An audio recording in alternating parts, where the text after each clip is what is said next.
welcome to the Karen Kenney Show. This is the place where we take a no bullshit look at life's little lessons. Here, together, we find the spiritual glory in even the most wicked hard story.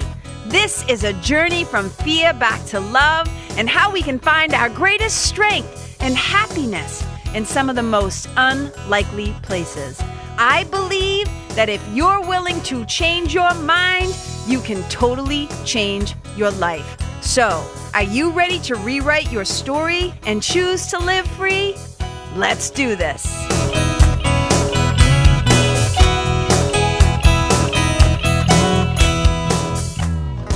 Wait, let me try that again. Hey, you guys.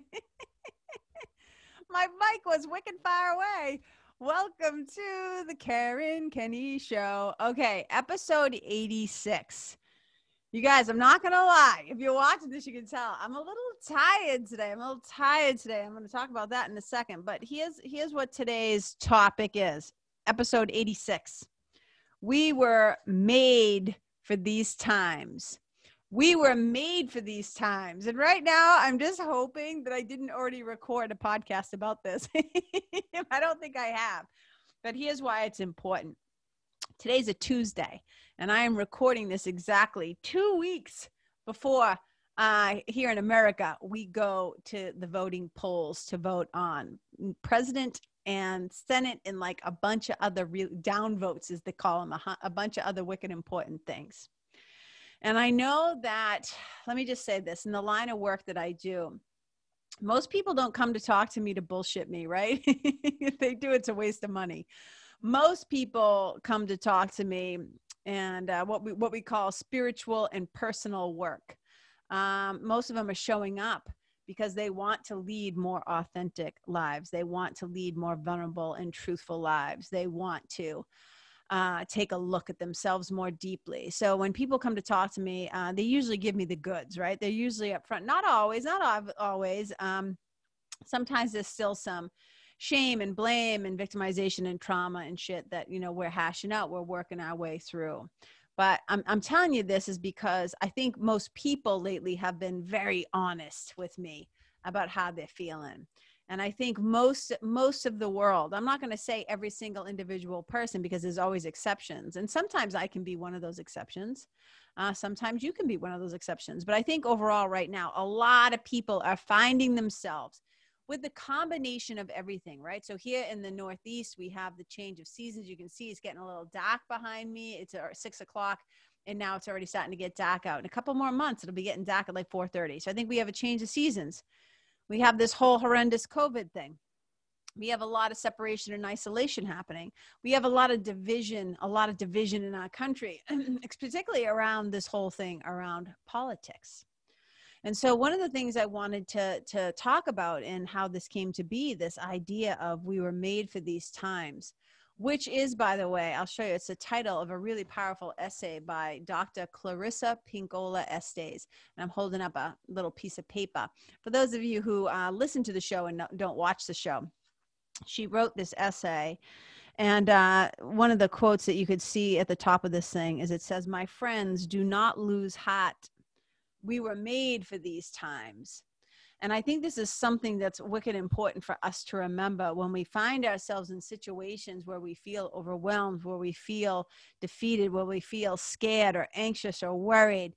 And we just think like, I don't know what to do and I don't know who I am and I don't know what I'm doing here. And especially when it's exacerbated by unprecedented times. Like we're kind of in a time right now where a lot is being stirred up. Right? We just kind of came off the Me Too movement. Of course, that's still happening, right? But what I'm saying is like where the spotlight is being shown. Then we have the Black Lives Matter movement, shining a light on racial inequality, shining a light on like so many things that are going wrong with these old systems. And I think there are times, and especially again, with over 200,000, deaths with COVID and a lot, it's just a lot for the human psyche, I think, to process.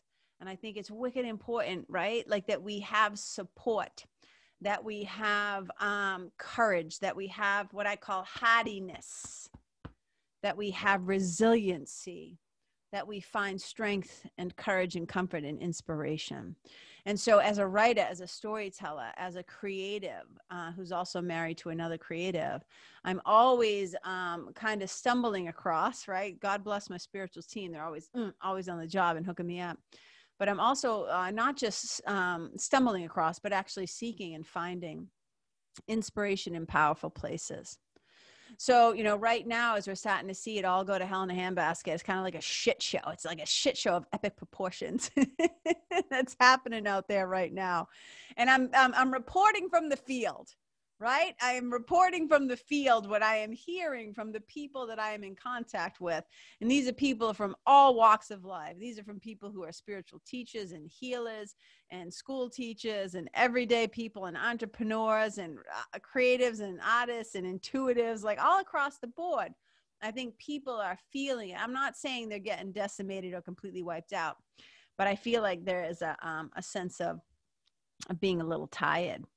And, you know, one of my friends, you know, texted me yesterday, and my friend Marianne, and she asked me, you know, how are you doing? And I'll just share a little bit what I said.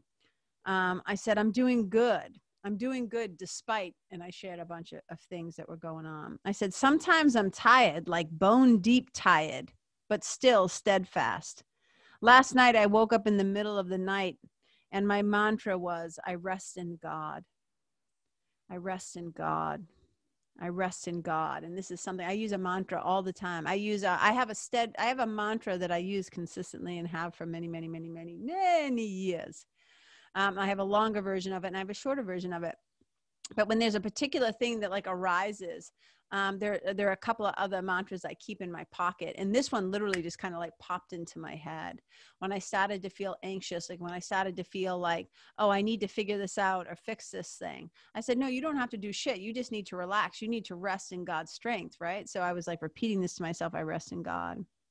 And then I went on to say to her, you know, I often think to myself that my life prepared me for difficult times.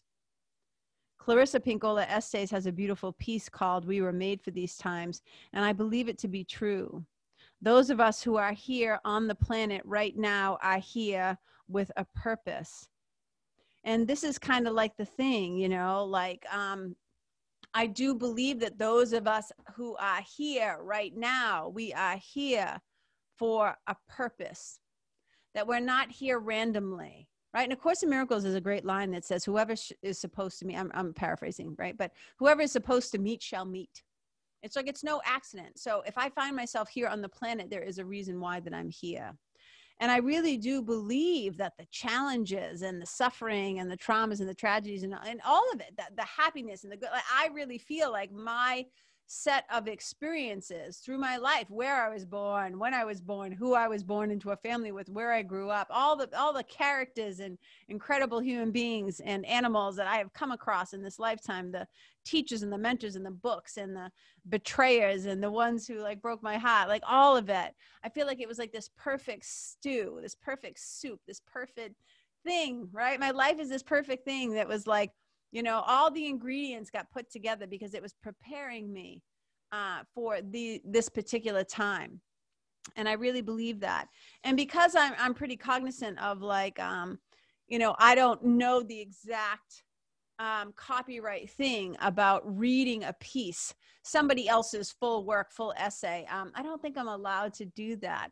And I'm always really, you know, mindful and always love to give credit, obviously, to if I had a teacher or somebody said something or I share a quote or a piece of art or whatever, I always love to give proper credit and shout out. I think it's wicked important. I think it's part of our integrity as fellow artists and creators and just human beings. You just don't steal other people's shit, right? Like you give credit where it's due. So I wish that was my original plan. I was like, oh, I want to read the whole piece by Clarissa. We were made for these times. I'll hold it up one more time. Clarissa, Dr. Clarissa Pinkola Estés. Google her. Read this piece. We were made for these times. I'll share a tiny little snippet where she says at the end, where she's basically, I'll give you the heartbeat of what she's saying. Okay.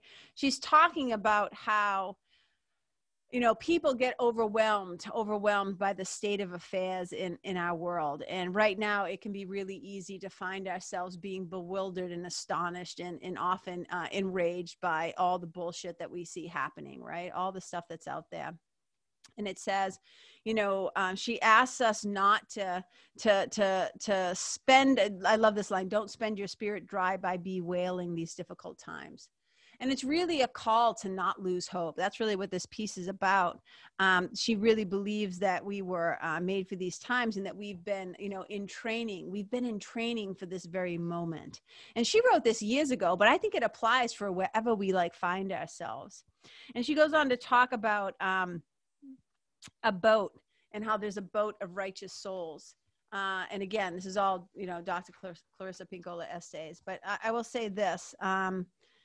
And she says, I love this last little piece where she says, it is there that there can be no despair. In my uttermost bones, I know something as you do. It is that there can be no despair when you remember why you came to earth, who you serve, and who sent you here. And I really do believe this. And if you find yourself here, again, on the planet, it's because you have your own particular mission and ministry, your own message, your own, some people call it a calling or a mandate. Some people call it your dharma. But you are here for a particular reason. And I believe that we have all, but it's just like, you know, it's just like when I find myself in a situation, like in a former relationship, I always say, like, I'm going to keep learning that lesson until I'm going to keep getting that lesson until I'm ready to learn it, right? It's going to keep coming back and back and back and back until I am ready and prepared to receive the lesson. But once I've got it and I've got the knowledge, right, I am now made. I am made for the time when the next challenge comes. I now have a new tool in my spiritual toolkit. And as I was thinking about Clarissa Pinkola Estés in this beautiful, powerful piece, I started to look around me. Like you can see behind me, those of you who watch this, right? I have little mini altars. I have altars. I used to have a really big altar. And I'm probably going to at some point bring it back up here. But I have mini altars like all over my house.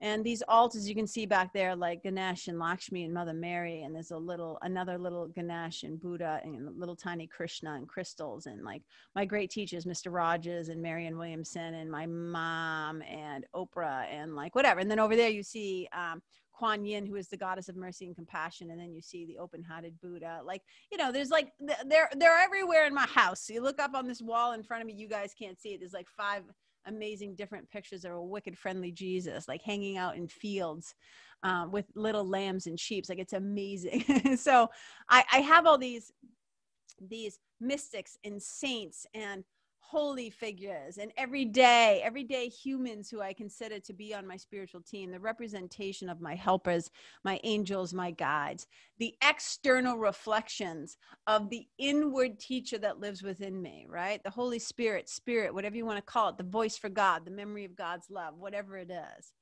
And there's one in particular who has really been making her presence known to me.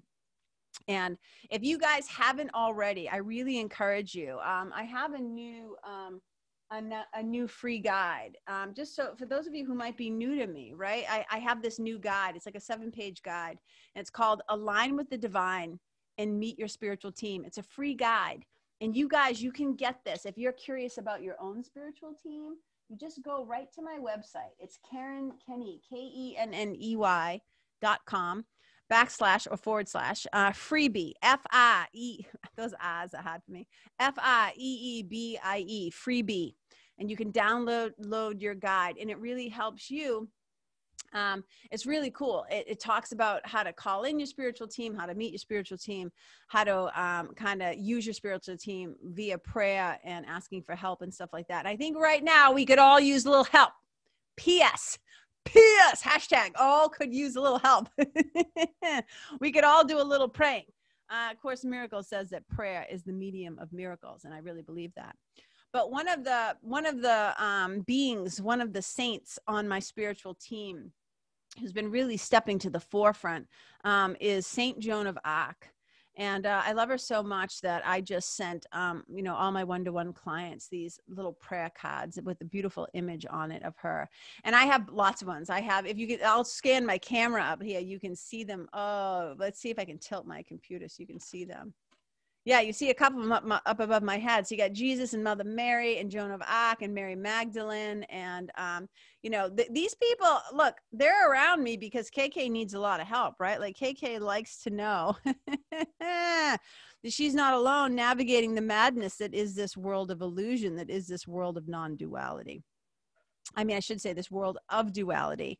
And these guys remind me of non-duality, which is perfect oneness. And I want to have because right now in a country where it can feel so incredibly divisive and divided and separate, where we're looking upon our brothers and sisters and we're casting them out of our hearts based on who they voted for or what they, whatever. And I understand it. I understand. I wrote a whole piece about this online about how this past election and what's currently happening in the political system has moved beyond party and politics and policies. It has become deeply personal for a lot of people because now it's stepping into morals and ethics and core beliefs, right? So I think there's been like this shift where before, people didn't used to like hate their neighbor based on who they voted for. And I feel like there's a lot of friction and a lot of fear, and there's a lot of judgment and a lot of hatred and a lot of just stuff that is being churned up and churned up and churned up. And so even though I might not agree with somebody's decisions or choices or who they voted for or whatever, the daily work is forgiveness. The daily work is not casting people out of my heart. And I can disagree with people on some very big things and not cast them out of my heart. But this one, I think what's happening right now in the country is it's almost like we're actively seeking, it's like we're really feeling the rift, like the moats that we have built around our opinions, our preferences, our policies, the people that we, want. And I get it because look, I'm not going to get into the whole politics of the thing. That's not the point of this, but I am pointing towards the fact that 2 weeks we are, as United States of America, moving into November 3rd, day of election. And some people have already voted. Some people are doing mail-in voting. Here in New Hampshire, we don't have early voting, like in-person voting. We do have mail-in ballots. So I will be personally going like safely, masked, bring my own pen, the whole shebang. My sweetie and I were going to vote in person. But I want to just talk about why somebody like St. Joan of Arc is so awesome. So I'm going to just read a little bit. So those of you who don't know her, and let me also say this, you don't have to have religion. You don't have to come from a faith background or a spiritual background to appreciate some of the people on my spiritual team who might also be on your spiritual team. But the saints and the mystics, I kind of think of them also like mythological legends, characters who are written and who show up to show us versions of ourselves that we can be. They reflect back to us the goodness, the holiness, the strength, the compassion, the vulnerability. Like they are simply mirrors of what already exists within us. And I've been really drawing inspiration from St. Joan of Arc. So she was born in France in like 1412. Now, I Googled, so this is what I'm getting. If somebody out there is a Joan of Arc like expert and you want to take, if you want to argue about any of these points, I did this all very innocently, but this is what I've accumulated information. Born in France in like 1412, and until the age of 17, she lived the life of a simple shepherdess. She was a shepherdess. At this time, she was commanded by heavenly voices to lead the French armies against the English forces, which had invaded France. And apparently she did so with great success, which I'm sure pissed off a lot of people that a chick was leading an army. And then she was betrayed, and she was tried by civil and ecclesiastical courts, and she was condemned to death. So like the witches of Salem, Mass, right around this time of year in October, she was burned alive at the stake. So this was like May 30th in 1431. And later, a trial established her to be innocent. And then after due process in like 1920, they declared her a saint. And she is the heavenly patroness of France. And there's a feast for her every year on May 30th. One of my other favorite saints is Saint Francis of Assisi, and there's a feast for him every year on my birthday, on the day of the animals, and it is also the day usually of the blessing of the animals. Saint Francis, he's another dude I call upon a lot to help me get out of my insane mind and back into my right mind. So out of the ego conditioned mind of fear and the part that loves to be separate and special and in scarcity and in victimization and all that stuff. And he's one of the great beings on my spiritual team that remind me that I can choose love. I can choose spirit as my teacher, Holy Spirit as my inner teacher anytime that I want to. But St. Joan of Arc right now is kind of calling to me because it goes along with that heartbeat of what Clarissa Pinkola Estés is talking about how we were made for these times. We were made, and you know, I'm going to show up this little picture of this little prayer card that I have that I just sent out to my clients. And here you can see this beautiful painting by St. Joan of Arc. I wish I could say who the painting is, but the prayer card that I bought does not include the artist. So this is no way copyright infringement. It's just me showing you the thing that I purchased. I did not make these. I bought this online. And here's the prayer that I love, St. Joan of Arc, which I want to say it to you, and maybe I'll repeat it twice, or I'll just read it really slow the first time through. And maybe you'll find it helpful. You know, everything on this show from me is about sharing stuff from my heart to yours, sharing things that I find that have been valuable or helpful to me, things that I could apply, right? So much of this show and my work, it's all about spirituality and storytelling, but it's about being able to take these big spiritual principles and bring them down to earth into everyday living. Because to me, otherwise, what's the fucking point? Like, if I can't apply it, if I can't take the spiritual tool and put it in my spiritual toolkit and then use it in my everyday life, if it's not applicable, if it's not actionable, if it's not practical, then I'm not really that interested in it. I'm not interested in theories anymore. I'm really interested in, you know, hands-on. I call it proof of life. I need proof of life. Like, I need to see this thing work in my own life. And so this is a prayer that I have found very helpful. And I know that the people that I've shared it with, some of you might already be very familiar with this, and that's amazing. But for some of you hearing this for the first time, you know, and I love that she's holding a sword, because I'm really big into, I'm really big, nerd alert, geek alert, hashtag geek. So my little weirdo shining through, I did a whole episode called Who's at Your Table? And it talks about my love of wizards and my love of like King Arthur and the Knights of the Round Table, and who has a seat at your table, and the magic and the miracles that can happen. And I really love this idea of the power of wielding a sword and using a sword to kind of cut away that which no longer serves us. And I think I even told a whole story about the amazing gates that are at the what's the entrance of the cemetery. You can tell I'm tired because I'm stumbling on my words a lot, but the entrance of the cemetery where my mother is buried in North Andover, Mass. And there's these amazing angels holding both lilies and this incredible sword. And I've just, it's been burned into my mind since I was 12 years old.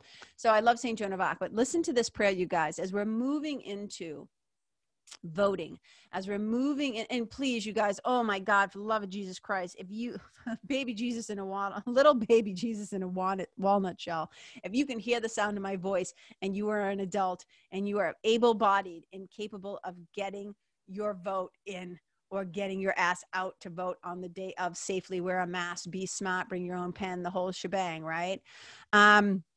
We need courage right now. We need to believe that our voices matter. We need to believe that our votes count, that our voices need to be heard, and we get to have a voice by voting. If you can hear the sound of my voice, for the love of all things holy, I hope you will cast your vote. I'm not your mother. I can't make you. I can't, you know, I'm not going to give you homework and check. I'm not like, look, the thing is, to be an adult, we're no longer playing dress up. This is time, as Marianne Williamson says, it's time for girls to become women and boys to become men, and to step into the power that you have as a conscious citizen. I would say it's part of our spiritual work to be politically involved, to be politically active. not to run and hide and shove our head in the sand and wish it was different and bitch and moan about how everybody else is doing it the wrong way. I have some people that I know, I'm not going to call them like quote unquote friends, I'm friendly with them, who are running for Senate, who are doing stuff in New Hampshire. And I'm just like cheering them on. Like, I think it's amazing that they are being active and conscious citizens and trying to get involved. But let me share this prayer with you, St. Joan of Arc. And that's how we get involved, right? We get to cast our vote. And listen to this. I'll read it slow, which I'm going to take a breath and slow down, KK. St. Joan of Arc. In the face of your enemies, in the face of harassment, ridicule, and doubt, you held firm in your faith. Even in your abandonment, alone and without friends, you held firm in your faith. Even as you faced your own mortality, you held firm in your faith. I pray that I may be as bold in my beliefs as you, St. Joan. I ask that you ride alongside me in my own battles. Help me be mindful that what is worthwhile can be won when I persist. Help me hold firm in my faith. Help me believe in my ability to act well and wisely. Amen. Man, do I love this so much, right? Help me be mindful that what is worthwhile can be won when I persist. Help me hold firm in my faith. Help me believe in my ability to act well and wisely. This is just like, boom. It's like so powerful, you guys. And I'm like, oh, if I can just get it tattooed somehow on my body, right? I was like, oh my God. And so I pulled up a couple of other things that your tender heart might want to hear right now, or maybe this will, I always say, you know, my hope is to either educate, elevate, enlighten, or entertain. I want this stuff to be like effective, but also easy, stuff that you can use right away and apply. And then I found this t-shirt online, right? And it just says, I am not afraid. I was born to do this. I am not afraid. I was born to do this, St. Joan of Arc. Again, circling back to Clarissa Pinkola Estés, we were made for these times. And I found this other little symbol, St. Joan of Arc. St. Joan of Arc, give me the courage and the fortitude to defeat my fears and give me the strength to fight for what I believe in. Double amen hands. I'm going to repeat that sucker again. St. Joan of Arc, give me the courage and the fortitude to defeat my fears and give me the strength to fight for what I believe in. Every day, right? I ask myself this question, like, you know, what are you living for? What are you here for, KK? Why are you doing this? And I ask for direct guidance, right? Direct guidance. This is an adapted prayer from A Course in Miracles. You guys have heard me say it 1,000 times, right? Adapted. Please have me go where you would have me go. Have me do what you would have me do. Have me say what you would have me say, and to whom.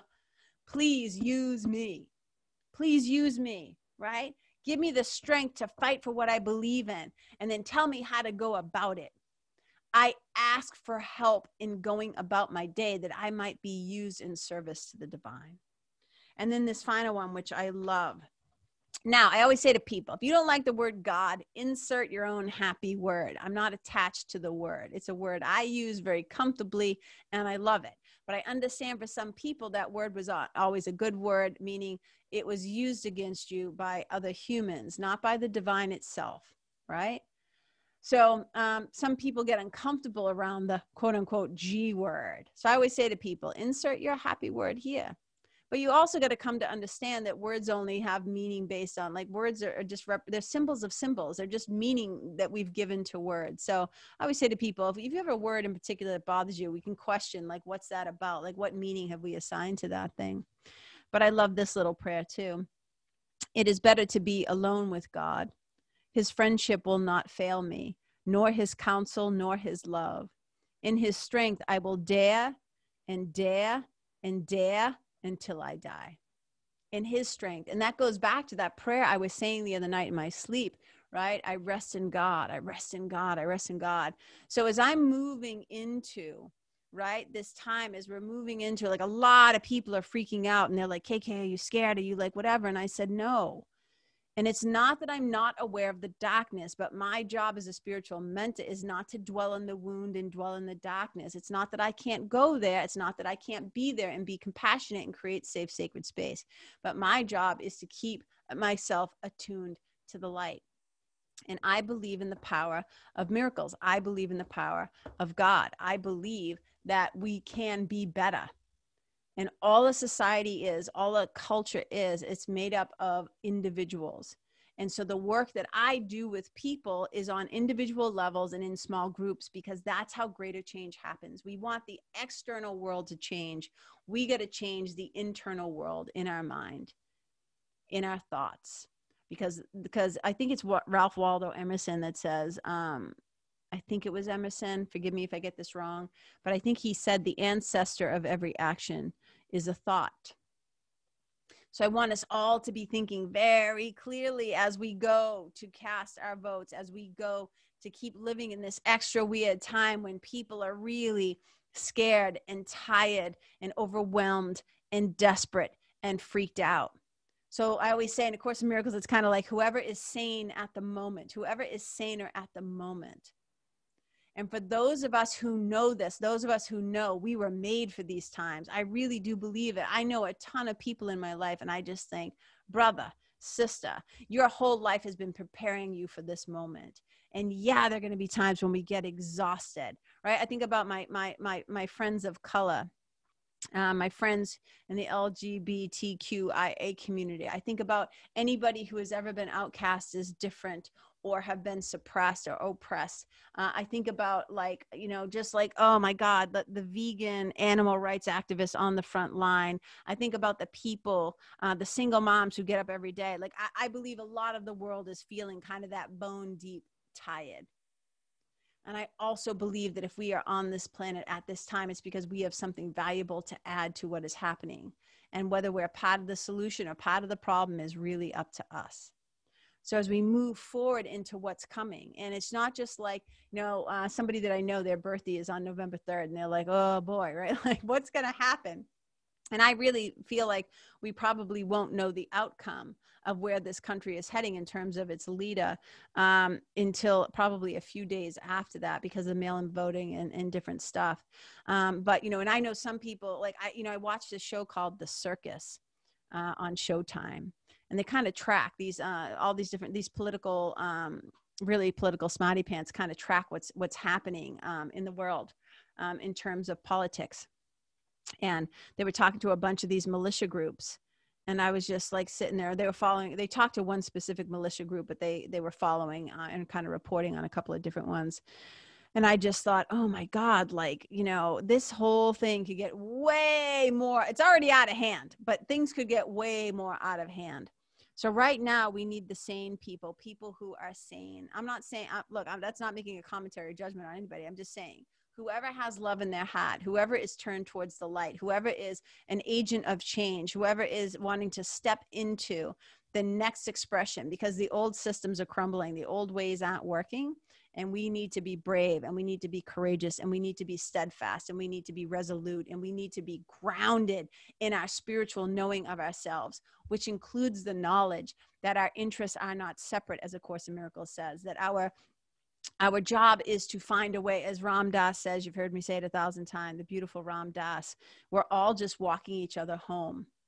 That's part of this work. We're walking each other home. We're not trying to like attack and kill one another or to judge one another or to keep another, you know, being human or animal, like in a position of like, we're not here to bully one another and make fun of one another and hold each other in places where there's lack and scarcity and fear, right? Like none of, like all that shit, man, it's just not working anymore. And so I highly encourage you guys to remember that if you are here right now, there is a reason. It's because you are here because you have something of value to add. right? It's about what am I adding? What am I bringing to the table? How in my particular makeup was my life preparing me for this very time? How was I made for this time? And who are the helpers that I call upon to help me to find my strength, to find my inspiration, to stay focused, to keep my feet on the ground, right? To not just want to stick my head in the sand and ask, well, who am I to have an opinion? Who am I? It doesn't matter if I vote. Yes, it does. It fucking does, right? This is a really important time. So this is my little love letter from my hat to yours, to know that you matter, that your vote matters, that your voice matters. You were made for this time. You are here for a reason. So whether it's Joan of Arc, she might not have resonated with you at all, but you might have a saint, a sage, a mentor, a teacher, something, right, that you call upon to bring you back to the memory of your goodness, to that place where you are in your wholeness and your holiness. And that's the part of you that I want to be out in the world. And this is why I do the work that I do. One of the many reasons why I do the work that I do. So I hope in some way or form, this has been helpful to you, that some part of this, that you gather some strength. And like I said, if you haven't read this piece before, we were made for these times. Like I said, I don't want to get in any kind of copyright. I'm trying to respect the artist's work. So, but find it, Google it, seek it out. Look, you know, I had a really incredible guest teacher, my friend Scott Reinhardt, who was one of the guest teachers in my spiritual membership called The Nest. And we were talking about spiritual practices and things that we do daily. And he said, you know, even if it's getting on your knees at the end of the day and just saying thank you, you know, if it's showing gratitude, if it's like prayers in the morning, prayers at night, meditation, right? There's 1,000 ways. I always say, like Ralph Waldo Emerson says, that God enters by a private door into every individual. So however the divine is speaking to you now, and whoever it is that you're calling upon, whether it's Saint Joan of Arc or something else, right? She's just one of my many players who I find incredibly helpful, because she reminds me of who I am. She reminds me not just of who I am as a child of God, but who I come from in the earthly plane. And my mother was a fierce advocate, and she used her voice, and using her voice cost her, no doubt, no doubt. You know, but we got to know what we live for, and we got to know what we're willing to die for. And so I extend this to you, that when you do go out to vote, please be safe. Go with your right mind. Don't go, like, as they say, vote with your consciousness and vote with your heart. Don't vote what your family always did, what the pundit, like whoever's trying to tell you. Got to vote with your consciousness and with your intuition and with your gut instincts and with your heart. Of course, yes, also know like as much as you can, educate yourself. But I want you to listen to the inner teacher within you. And if you get scared, and you call upon your spiritual team. And again, you can get that free download, that 7-page guide of aligning with the divine and meeting your spiritual team at Karen Kenney, KENNEY.com/freebie. And I hope you guys take advantage of it. And we'll see where we are in a couple of weeks from now, right? And we'll be back here, same time, same bat channel. And I just love you guys, and I appreciate you so much. And I'm actually going to be, opening up the doors to the Nest in November again to invite more people in. I only open this thing a couple of times a year. We've been having an incredible time with the 40 or so people who are currently in there. And it's time to, especially with what's happening in the world, I just feel like people really need access. I always say this being human is an ongoing problem. So why not have a safe and supportive spiritual space, AKA the Nest, where we can all gather together and walk along beside each other on the spiritual path, on the spiritual journey, where we remember our wholeness and our holiness, and we deepen our relationship to ourself, to our source, and to spirit. And it's hard work, man. You know, on my one-to-one spiritual mentoring page, there's a line that says, personal and spiritual work is a fucking blast, said no one ever. And I always say, like, yeah, because we have to bump up against the parts of ourselves that we see as wounded or broken or screwed up, or, you know, all the ways that we play small and we separate and we do all this ego insanity. And this is the power of gathering together with like-minded people. And so that's what I'm leaving you with, you guys. So if you want more information about the nest, just send me a DM or a private message or an email. I am happy to respond, let you know when the doors are opening. Got a little waiting list going. Also go get that freebie. Also get out and vote. Also go read that piece, because I think it's powerful. And again, I appreciate you guys. I see you and I feel you. And I miss many of you, right? This has been an incredibly bizarre, like I say, a wicked, weird world we're in right now. So all my in-person events have been canceled, but we can still connect this way. So if the sound of my voice is in your ears right now, just know that I have incredible gratitude for you for taking the time to listen and to tune in, not to tune out. You come and you listen to this podcast to tune in. And I appreciate that so much. And I love you. Wherever you go, I'm going to keep it short. Wherever you go, man, may you be a blessing. I love you. Bye. Hey, you guys, thank you so much for tuning in to this episode of the Karen Kenney Show. I super duper appreciate your time, friendship, and support. And look, if something that I shared from my heart today somehow landed in yours, I'd love to hear about it. So please tag me on Facebook or Instagram or IG stories or wherever the cool kids are hanging out these days, and let me know what your favorite part was or what you found most helpful. You can find me over at Karen Kenney Live. That's Karen, KenneYlive. And if you're digging what I'm saying and you want to hear more, I'd be wicked grateful if you could go to iTunes and subscribe and leave a review, because you guys, that's how you'll help me to keep spreading the love. And if you can think of someone that could benefit from hearing this episode, please share it with them. I'd also love to stay connected with you. So if the feeling is mutual, please go to KarenKenney.com/freebie. and download my free guide to building your spiritual team. Until next time, my brothers and sisters, keep living in the fearless flow. Know that I see you, I appreciate you, and I love you. And wherever you go, may you be a blessing.